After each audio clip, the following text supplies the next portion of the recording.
পক্ষান্তরে আমরা একটা যে কিছু করতে পারছি।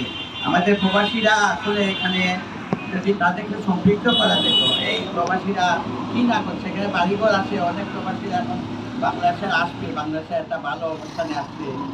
যাতে আমরা আজকে 8ই ডিসেম্বর যেভাবে আমরা মুক্তি পাইছিলাম এই মৌলবাজার, আর পরে আমরা জুলাই আন্দোলনের পরে আবার আমরা বিজয় লাভ করছি।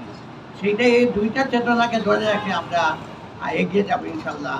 আমাদের আগামী দিনে অনেক কিছু পরিবর্তন হবে। আমাদের রাজনীতিবিহীন, কিন্তু আমরা প্রশাসন থেকে এত সুন্দর একটা অনুষ্ঠান আজকে করলাম, যে মৌলবাজার প্রেস ক্লাব ছিলেন, আরও যারা মুক্তিযুদ্ধ বলে আমরা আরেকটা দেশের সাথে যুক্ত না, আমরা সত্যিকার স্বাধীন মতো বাঁচতে হবে, মুক্ত বিহঙ্গের মতো।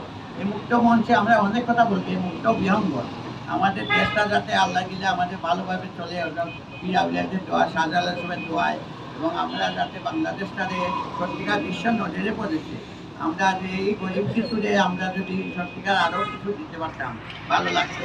এই সুন্দর এক হেমন্তের বিকেলে যারা কষ্ট করে আসছেন অতিথিবৃন্দ সবাই, এবং যারা মঞ্চে উপবিষ্ট আছেন, এবং যারা সামনের সারিতে, সবার আন্তরিকতা এবং যদি এই মৌলবাজার হল মৌলবী শুধু নয়, মৌলবী হিন্দু মুসলিম বৌদ্ধ খ্রিস্টানদের শান্তিময় একটা আবাসস্থল।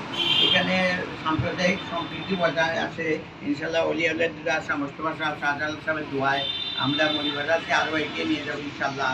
এবং এই আয়োজনকে অনেক ধন্যবাদ জানিয়ে আরও যারা মৌলবাজারকে আপনারা মৌলবাজারে ঘিরে থাকুন, মৌলবাজার প্রবাসীকে আসুন, আমরা নেতারে আরও আমরা যাতে প্রতিযোগীরা সাহায্য করতে পারি। মূল কথা আইছে।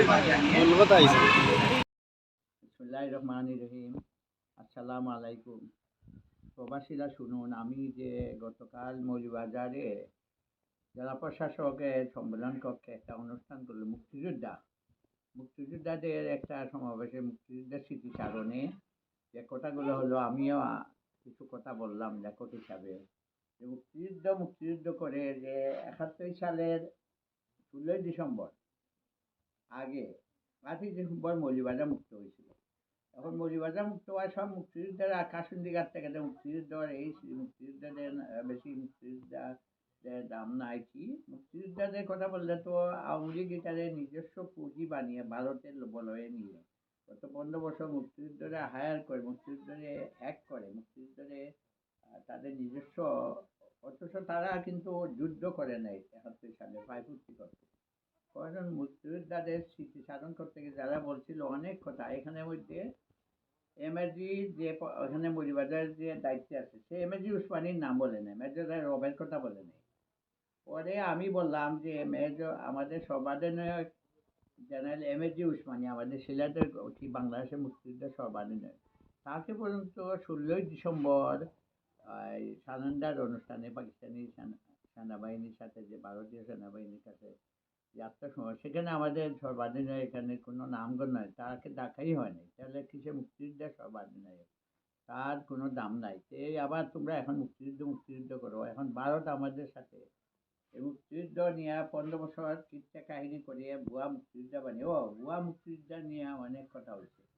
ভুয়া মুক্তিযোদ্ধা নিয়ে ভুয়া মুক্তিযোদ্ধার সন্তান নাতিপুতিও চাকরি পাইবে। এই মুক্তিযুদ্ধ করিয়া ভারত, সে হাসিনা পালিয়ে গেছে, কিন্তু এখন বাংলাদেশে মুষ্টিযুদ্ধের মধ্যে পালিয়ে দিচ্ছে। আমি একটা কথা বলি, গতকাল এসপিও বলছে মৌলবাজারে আমাদের উপরে অঙ্গুলি তর্জনী করে, এইরকম কথা বললে 3টা আঙ্গুল কিন্তু ভারতের পিছনে যায়, এইরকম কথা বললে 3টা আঙ্গুল দেখাইয়া দেয়। এটা মৌলবাজারের নতুন এসপি বলছে, এটা খুব ভালো লাগছে আমার কথা। আমি যে কথার উত্তরে বললাম যে এখন ভারত যেহেতু আমাদের পিছনে আঙ্গুল দিচ্ছে, আমাদের পক্ষে চলে আসছে অনেক বিশ্বশক্তি, এর মধ্যে প্রধানত উপ-আঞ্চলিক তুরস্ক, চীন, পাকিস্তান আমাদের সাহায্যে এগিয়ে আসছে ইনশাল্লাহ। এই মুক্তিযুদ্ধের পরে যে গত 24শে জুলাই আন্দোলনে, এইটাও করতে হবে স্মরণ, মুগ্ধ এখনো শেষ হয়নি যুদ্ধ, তাদের যে অবদান, জুলাই যোদ্ধাদের এই বিজয় 5ই আগস্ট 2024, এইটা এখন আরো বর্তমান প্রেক্ষাপটে আরো তাৎপর্যপূর্ণ। আমি এটা কালকে বললাম যে মুক্তিযুদ্ধ করে আমাদের দেশকে মুক্তিযুদ্ধে পালাইছে ভারত, এবং এইখানে মুক্তিযুদ্ধে আমরা ঠেকল দিতে তাদের প্রতি হিংসা স্নায়বিক যুদ্ধ বাংলাদেশ হাতটা ছুটে গেছে বাংলাদেশ, এটাকে জবাব দিতে হবে তুরস্ক, রাশিয়া, চীন, পাকিস্তান। অঙ্গুলি নির্দেশ করলেও তাদের পিছনে তিনটা আঙ্গুল যাবে। এই যে আমাদের আঙ্গুলি নির্দেশ করে অজিত ডোভাল ডাকতে নিয়ে, এই তোমাদের হাসিনার, এই তোমরা হাসিনা ছাড়া নির্বাচন মানে, ঠিক তিনটা আঙ্গুল কিন্তু ভারতের পিছনে যায়। এরকম দেখেন, এইরকম আমাদের আঙ্গুলি নির্দেশ যারাই করবে খামোশ বলবে, তিনটা আমাদের দিকে ভারত যত চাপ প্রয়োগ করবে। স্নায়ু যুদ্ধ আগে হইতো সারা আমেরিকা রাশিয়া স্নায়ু যুদ্ধ, কোল্ড ওয়ার। এখন সে স্নায়ুযুদ্ধ আমাদের উপরে করতেছে, তিন দিক দিয়ে ঘেরা ভারত আমাদের উপরে স্নায়ুযুদ্ধ, মুষ্টিযুদ্ধ। এখনো শেষ হয়নি যুদ্ধ, মুগ্ধ, আইদার মুগ্ধ, আরো কত শহীদ। গত 2-3 দিন আগে বর্তমান সরকার সেই লাশগুলা তুলতেছে, ওদের কোনো পরিচয় পাওয়া যায় না। এত শহীদ পানি মাটি খবর দেওয়া হয়েছে, এখান থেকে তুলে এদেরকে পরিচয় উদ্ভাবন করবে, পরিচয় এইটাই যাতে হয় ইনশাল্লাহ, এদের পরিচয় পাওয়া যায়, কোন মা এর বাচ্চারা, কোন বাপ মা এখনো খুঁজে পায় নাই তাদের সন্তানদের। 24শে জুলাই কত মানুষকে মারছে যে আল্লাহ, এইটাই হইল সত্যিকার আমরা যে বিজয় লাভ করছি ভারতীয় খবর থেকে। ভারত মুষ্টিযুদ্ধ চালাইছে আমাদের দিকে, যে এটার জন্য আমি বলবো আল্লাহ আমাদেরকে সহায় হন, আমরা একটু শক্তি অর্জন করুন, আমরা শক্তি সঞ্চয় করে ভারতকে কীভাবে মোকাবেলা করব সেই চিন্তা যাওয়া উচিত। কালকে আমি জেলা প্রশাসক কার্যালয়ে এইটাই বলছি যে সর্বাধিনায়ককে মুক্তিযুদ্ধের সর্বাধিনায়ককে তারা ডাকে নাই। আর আমাদের সিলেটিরা এত অবহেলিত, এখনো অবহেলিত। সাইদুর রহমান অনেক কাজ করছেন, মরহুম এম.এ খান, মেজর জেনারেল রব, সিয়াদ দত্ত, আরো মানে ওদের তো কোনো দাম নাই, এখন ওদের নামই নেয় না। এম.এ.জি. উসমানী, আমি বলবো যে এদের স্মরণ করতে হবে। এদের স্মরণ না, মুক্তিযুদ্ধের যে চেতনা আদর্শ, এখন খালি মুক্তিযুদ্ধের চেতনা এনে না আসি না, ফেসিস্ট যাতে না হয়, তাই আমাদের এইখানে সেই শিক্ষা নিতে হবে যাতে ভবিষ্যতে বাংলাদেশ আন্তর্জাতিক প্রেক্ষাপটে ভারতের মুষ্টিযুদ্ধ থেকে আমরা বাইরে হয়েছি, মুষ্টির ভিতর থেকে বাইরে হয়েছি, আমরা কীভাবে বাঁচতে পারবো, বাঁচতে পারলে আমাদের ডিফেন্সকে শক্তিশালী করতে হবে।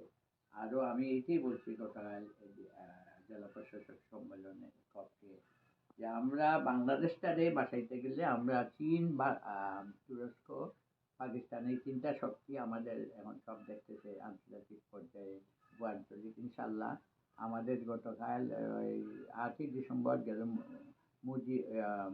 ভারত মুখ থেকে ভারত মৌলভীবাজার স্বাধীন হয়েছিল, বিজয় 8ই ডিসেম্বর। এরপরে তো অনেক কাহিনী হয়েছে, কিন্তু আমরা সত্যিকার ভারত থেকে যে পুরাপুরি মুক্ত হয়েছি, এটা আল্লাহ আমাদের শক্তি দিয়ে, সেটা হয়েছে গত 24শে জুলাই, 5ই আগস্ট আমরা সত্যিকার বিজয় লাভ করছি। এই চেতনাকে ধারণ বারণ রক্ষণাবেক্ষণ করতে হবে। আর আমাদের গতকাল আমরা কম্বল বিতরণ করলাম মুক্ত মঞ্চে, এই একটা উদাহরণ, একটা সংগঠনের ব্যানারে, এটাও ভালো লাগলো। এই গরিব প্রবাসীরা যদি বেশি করে সাহায্য করতো এই কম্বল বিতরণে গরিব দুঃখী অনাথদের, এইটা ভালো লাগতো। আমি এখানে কিছু কথা বলছি, মৌলভীবাজারের লন্ডনীরা আসিয়া প্রবাসীরা এত সাহায্য করলে মুক্তিযুদ্ধের সময় প্রবাসী জনমত তৈরি করতে, কিন্তু স্বাধীনের পর তারাই আসিয়া ডাকাতের কবলে পড়লে প্রত্যেকটা লন্ডনের বাড়িতে ডাকাতি হইতো। আমার মনে আছে তখন আমরা 9-10-এ পড়ি, 9-এ পড়ি, 8 থেকে 9-এ উঠছি। আল্লাহ, এই ডাকাতের আবার ডাকাত এই আমাদের বদিয়াল দেশে মগবাজারে মগরা আসছিল, এখন তারা মিশে গেছে, কিন্তু বদিয়ে এই মগ এখন ভারতীয় শত্রুর থেকে মোকাবেলা করে বাঁচতে গেলে পেঁয়াজ মরে যাক, হাসিনাকে তারা ভিতর দিবে না, তাহলে হাসিনাকে ধরে নিয়ে আসতে হবে। যারা হাসিনাকে আটকাইয়া মেরে ফেলা উচিত ছিল তারা হাসিনাকে দিয়া দিছে দেখতে।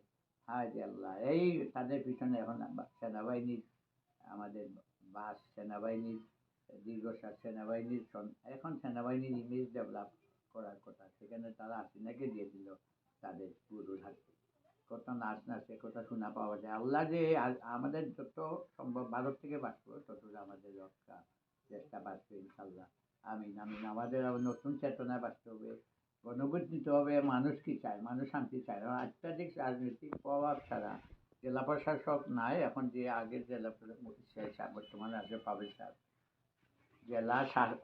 সেবক হইয়া, জেলার সেবক হইয়া জনগণের কাছে জনগণ কথা বলতে পারবে। অথচ অন্য সময় আসলে রাজনীতির সব সেক্টর তারা দখল করে ফেলে, জনগণ কিছু পায় না। তার রঙিন সেটার ভিতরে টাকা জমিয়ে রাখে গরম করে।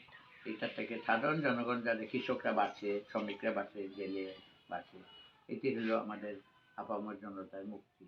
ধন্যবাদ। আসসালামু আলাইকুম।